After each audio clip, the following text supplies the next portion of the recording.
Hello everyone, student corner চ্যানেলে সকলকে স্বাগত জানাই। তোমরা যারা 2025-এ WBSLST হিস্ট্রি এক্সাম দেবে 9, 10 ও 11, 12, তোমাদের জন্য একটি প্র্যাকটিস সেট নিয়ে উপস্থিত হয়েছি। প্রশ্ন সংখ্যা 30টি। যে প্রশ্নগুলি আলোচনা করব অবশ্যই খুবই ইম্পর্ট্যান্ট, গুরুত্বপূর্ণ প্রশ্ন, তাই ভিডিওটি প্রথম থেকে শেষ অবধি দেখতে থাকো, আশা করি ভালো লাগবে। শুরু করা যাক। প্রথম প্রশ্ন দেখো, 1 নম্বর প্রশ্ন, মৌর্য সাম্রাজ্যের প্রতিষ্ঠাতা কে ছিলেন? চন্দ্রগুপ্ত মৌর্য। মৌর্য সাম্রাজ্যের প্রতিষ্ঠাতা কে ছিল? চন্দ্রগুপ্ত মৌর্য। দ্বিতীয় প্রশ্ন দেখো, বেদ সংহিতা কোন ভাষায় রচিত? সংস্কৃত ভাষায় বেদ সংহিতা রচিত। পরের প্রশ্ন, হরপ্পা সভ্যতার প্রধান বাণিজ্যিক কেন্দ্র কোনটি? উত্তর হবে লোথাল। হরপ্পার প্রধান বাণিজ্য কেন্দ্র হচ্ছে লোথাল। পরের প্রশ্ন দেখো, ধর্মচক্র প্রবর্তন বক্তৃতা কোথায় প্রদত্ত হয়েছিল?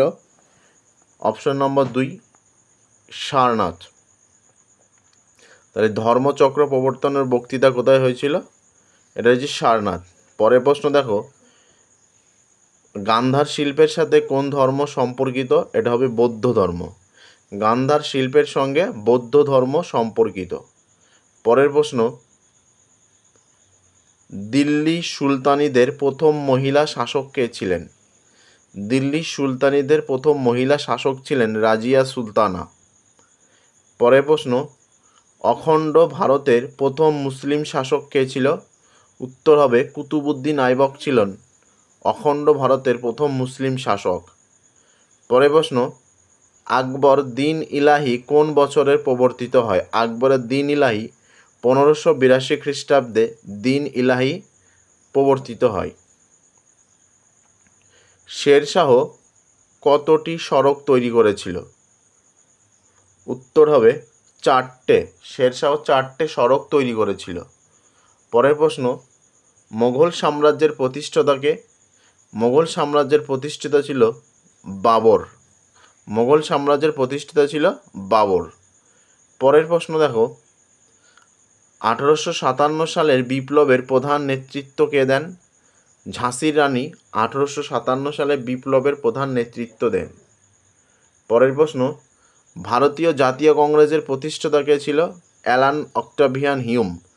অপশন 3, অ্যালান অক্টাভিয়ান হিউম ছিলেন ভারতীয় জাতীয় কংগ্রেসের প্রতিষ্ঠাতা।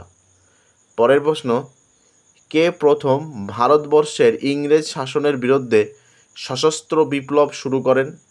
অপশন 4, ক্ষুদিরাম বসু ভারতবর্ষে ইংরেজ শাসনের বিরুদ্ধে সশস্ত্র বিপ্লব শুরু করেন। পরের প্রশ্ন, ভারত ছাড়ো আন্দোলন কবে শুরু হয়? 1942 খ্রিস্টাব্দে ভারত ছাড়ো আন্দোলন শুরু হয় 1942 খ্রিস্টাব্দে।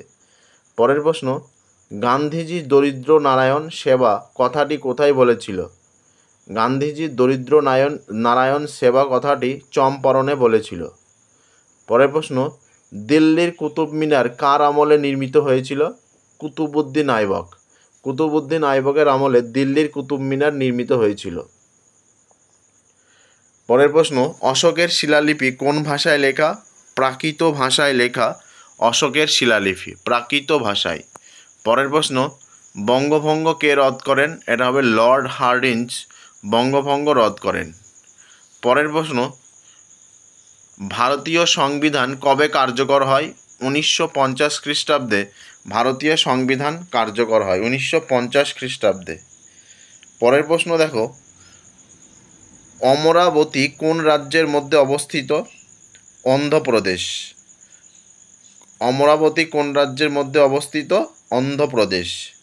পরের প্রশ্ন, বাংলার শেষ মুসলিম নবাব কে ছিলেন? মীর কাসিম ছিলেন বাংলার শেষ মুসলিম নবাব। পরের প্রশ্ন, প্রথম পঞ্চবার্ষিকী পরিকল্পনা কোন বছর শুরু হয়? 1951 খ্রিস্টাব্দে প্রথম পঞ্চবার্ষিকী পরিকল্পনা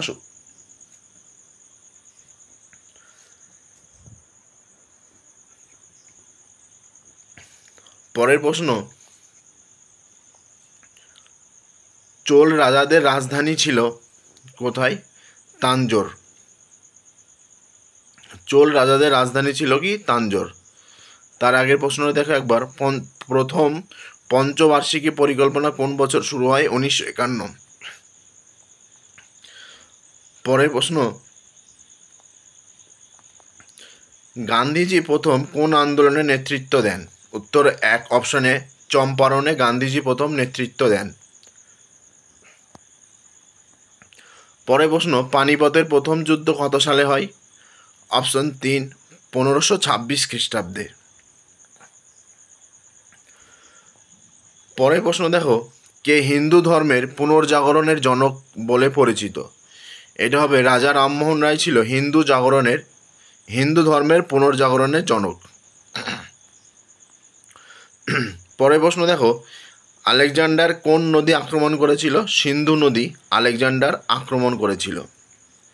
পরের প্রশ্ন, বাংলায় ইংরেজ শাসনের ভিত্তি স্থাপিত হয় কোন যুদ্ধে?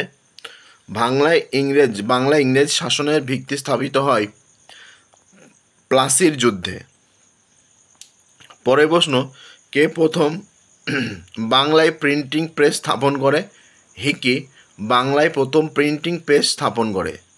পরের প্রশ্ন, লাহোরের প্রস্তাব কোন সালে পেশ হয়? 1940 খ্রিস্টাব্দে। আজ এই পর্যন্ত। যদি ভিডিওটি ভালো লেগে থাকে অবশ্যই লাইক কমেন্ট শেয়ার করবে, আর চ্যানেলে নতুন হয়ে থাকলে অবশ্যই চ্যানেল সাবস্ক্রাইব করবে। ভিডিওটি আরেকবার ভালো করে দেখে নাও প্রথম থেকে শেষ অবধি। যে প্রশ্নগুলি আলোচনা করলাম খুবই ইম্পর্টেন্ট।